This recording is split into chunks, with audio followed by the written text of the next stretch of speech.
Welcome back for part 2 of our episode and our interview with Doug Saul and members of the Association for Consciousness Exploration of Wright University. I'm Doug Saul, and we are the Association for Consciousness Exploration of Wright State University, a student club, which is friendly with, but not affiliated with, the original Association for Consciousness Exploration of Northeast Ohio. And what brings you out to Winterstar number 25? Well, the club grew out of a class, Exploring Mind, and some of us were taking a second class, Exploring Mind, Intentions and Intuitions. And we kind of wanted to do a field trip, something where we could learn a little bit more about healing and altered states of consciousness. So that's what got the class to do a field trip, and all of the members of the class are also in the club. So it's kind of a class club field trip coming out to learn more about healing and altered states of consciousness. And how did you pick out Winterstar of all of the opportunities? I've known about Winterstar for almost 20 years now, but have never gotten to go. So I had a personal interest in coming. I happened to contact them, found out more about what was going to be offered, and then realized that there was actually a good match between the theme, Healing Spirits, Healing Bodies this year, and what we've been studying in the textbook and the class we've been doing. So it was because it was a good match. And you were talking, and you say that you were teaching about is it attention or healing, you're saying? Yeah. What is it that you were actually...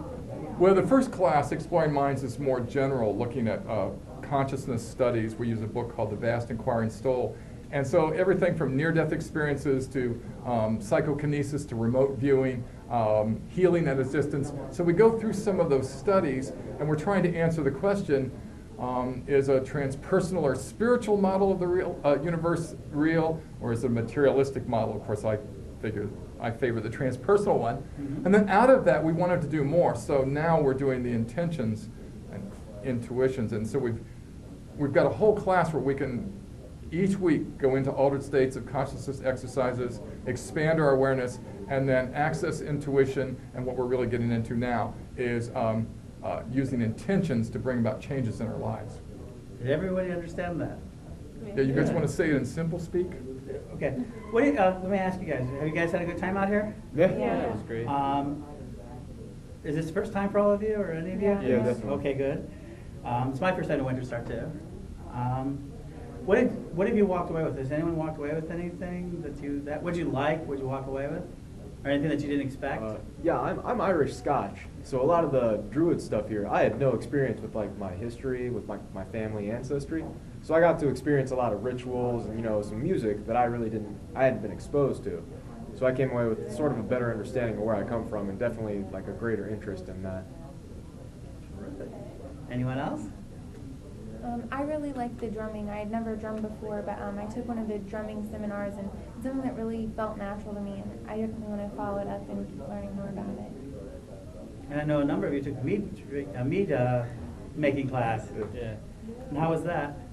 Well, that was really great. We actually got AJ's number and stuff, and we want to have him come out and speak to us at our club in school. We have weekly meetings, Ed, where we have various topics throughout the year. So we talked a little bit about the class, but the club allows us an opportunity to kind of interact with topics, everything from, what do we do? Shamanic drumming was the one right before we came. We've been doing some stuff with remote viewing and psychokinesis. So AJ's going to come and be a speaker for the club. That's great. Going to make the big drive. So you made some connections here. Yeah. Now, do you feel that, they talk about intentions, do you feel, because this is kind of a community that believes in it, versus, do you feel that there's two groups of people in the world, people who believe it and people who don't. And then there's everybody else that says, maybe it'll work, maybe it won't.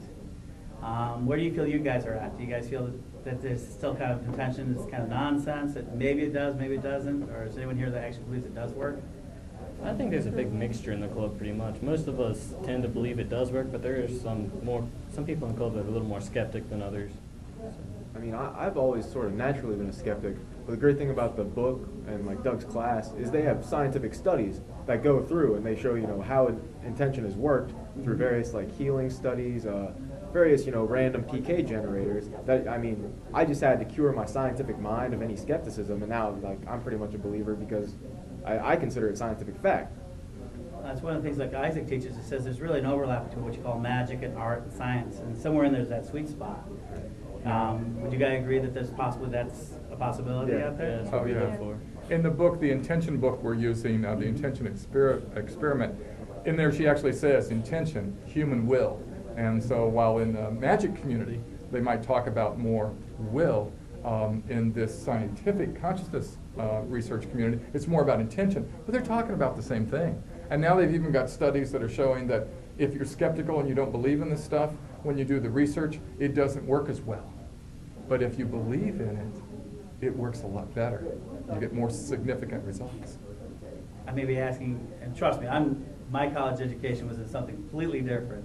Would that be something along the lines of the observer theory? Yes, it's a cousin. Okay. Yeah. So what are you guys going to walk away with from this event? Anything in particular? I mean, a good time? Yeah. Oh, good. That's always the best thing, isn't it? Do you guys enjoy the celebrations last night? Yes. I know some of you were listening to the Celtic bardic theme. Now Mike, when my young programmer guy, never saw that before. That's a lost art for him. Have you guys seen that sort of folk music before? No, I haven't. Yeah. Okay. So it was something new. What'd you think of it?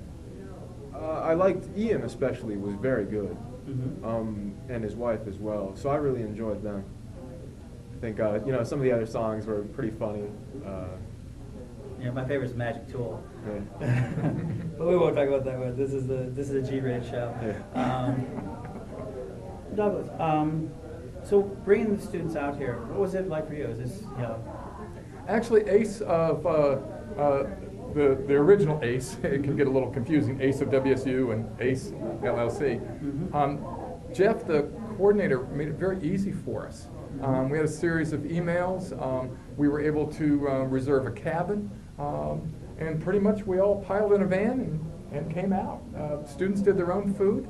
It's been a very harmonious group. I'm really pleased. I thought, I was going to maybe get into the chaperone thing. It's not been that at all. They've been really great. I know, it's been hard to catch all you guys because you guys have been in all the classes. Yeah. So what was your favorite classes? Anyone? The drumming. The drumming for you? And I also like the voodoo ritual. That was really neat. That was different. We hadn't done anything like that. Yeah. My favorite was the Druid healing ritual. Yeah, that was mine too. Anyone else? Druid healing. I really liked, Joe has, we do a lot of, the sort of audio strobe stuff. He had one with lights as well. I think that would fit really well within our club. We're going to have him come out and sort of do a session with us too. Terrific. The last thing I'm going to ask, a lot of college kids are out there looking for things like this, and they may not have it available. How would they look around their campus? Either starting their own club or maybe finding a club. How would they do that?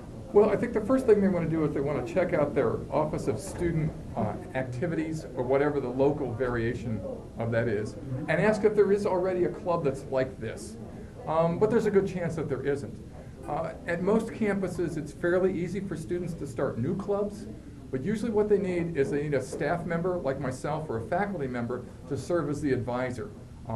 And then it's usually simply working with the Student Activities Board, come up with a couple of officers, a quick constitution, get that faculty staff advisor lined up, and start having meetings. And one of the neat things is there are so many resources now on the web, so many print resources, but so many on the web that are free or low price, that there's lots to research. We always try to get an electronic classroom for our meetings, because a lot of times when the students are presenting, I'm presenting out of books. They're presenting website information, and we're checking that stuff out. So there's a wealth of material out there that the student club could go with, and you don't have to have a lot of experts in the club to have a club that's going to focus on discussion of some of these issues where science and spirituality come together. If someone wanted to find out about you guys, how would they find out about you guys? I'm not sure if they can hit the internal Wright State page without being a Wright State. What about the MySpace? Are you guys? Yeah, we have MySpace and Facebook.